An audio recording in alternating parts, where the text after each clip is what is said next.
ఇల్లేగా, నేను మా ఇంట్లోనే ఉన్నాను, హైదరాబాద్లో ఉన్నాను. సో నేను విన్నాను పొద్దున్నుంచి, నాకు ఫోన్లు రావడం జరిగింది. నేను కూడా వీడియో క్లిప్ చూశాను. మన మీడియా మిత్రులు చాలామంది నన్ను అడిగి క్లారిఫై చేసుకున్నారు. వాళ్ళ దాంట్లో రాలేదు నాకు తెలిసి. చాలా ఇట్లా శ్రీకాంత్ ఇలా బెంగళూరులో రేవ్ పార్టీకి వెళ్ళాడు, హేమ వెళ్ళింది, ఈ టైప్లో ఏవో వచ్చినాయి. నిజంగా నాకు నవ్వు వచ్చింది. ఇంట్లో వాళ్ళందరూ నవ్వుకున్నాం. ఇదేంటిది, మొన్న ఏమో విడాకులు ఇచ్చి పిచ్చేశారు నా భార్యతో, ఈరోజేమో రేవ్ పార్టీలకి వెళ్ళాడు అని వచ్చేసినాయి. కానీ ఒకటి, వాళ్ళు కొంచెం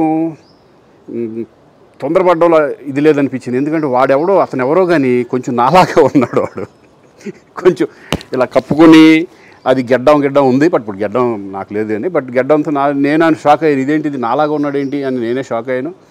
సో దయచేసి ఎవరు నమ్మొద్దు. ఎందుకంటే రేవ్ పార్టీలకి వెళ్ళే కల్చర్ నాది కాదు, పబ్ కల్చర్ మనిషిని కాదు నేను.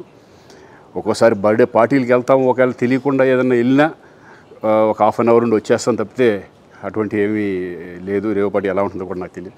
సో దయచేసి ఎవ్వరూ ఈ విషయాన్ని నమ్మొద్దు.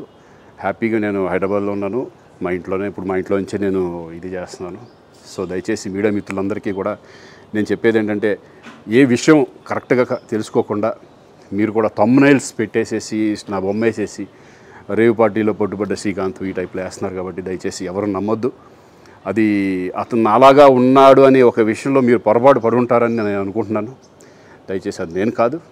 Thank you. ఇటువంటి అన్నీ కూడా నిజంగా కొంతమంది, వాళ్ళందరికీ నిజంగా థ్యాంక్స్ చెప్పుకుంటున్నాను నేను.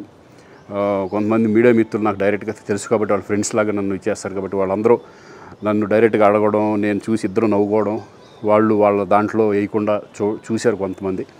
వాళ్ళందరూ కూడా నేను థ్యాంక్స్ చెప్పుకుంటున్నాను. దయచేసి ఇవన్నీ నమ్మొద్దు. ఇది నా ఇల్లేగా, నేను మా ఇంట్లోనే ఉన్నాను, హైదరాబాద్లో ఉన్నాను. సో నేను విన్నాను పొద్దున్నుంచి, నాకు ఫోన్లు రావడం జరిగింది. నేను కూడా వీడియో క్లిప్ చూశాను. మన మీడియా మిత్రులు చాలామంది నన్ను అడిగి క్లారిఫై చేసుకున్నారు. వాళ్ళ దాంట్లో రాలేదు నాకు తెలిసి. చాలా ఇట్లా శ్రీకాంత్ ఇలా బెంగళూరులో రేవ్ పార్టీకి వెళ్ళాడు, హేమ వెళ్ళింది, ఈ టైప్లో ఏవో వచ్చినాయి. నిజంగా నాకు నవ్వు వచ్చింది. ఇంట్లో వాళ్ళందరూ నవ్వుకున్నాం.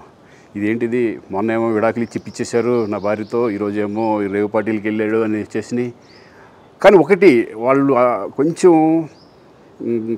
తొందరపడ్డంలో ఇది లేదనిపించింది. ఎందుకంటే వాడెవడో, అతను ఎవరో కానీ కొంచెం నాలాగా ఉన్నాడు. వాడు కొంచెం ఇలా కప్పుకొని, అది గెడ్డం ఉంది, బట్ ఇప్పుడు గెడ్డం నాకు లేదు అని, బట్ గెడ్డంతో నేను షాక్ అయ్యాను. ఇదేంటిది నాలాగా ఉన్నాడు ఏంటి అని నేనే షాక్ అయ్యాను.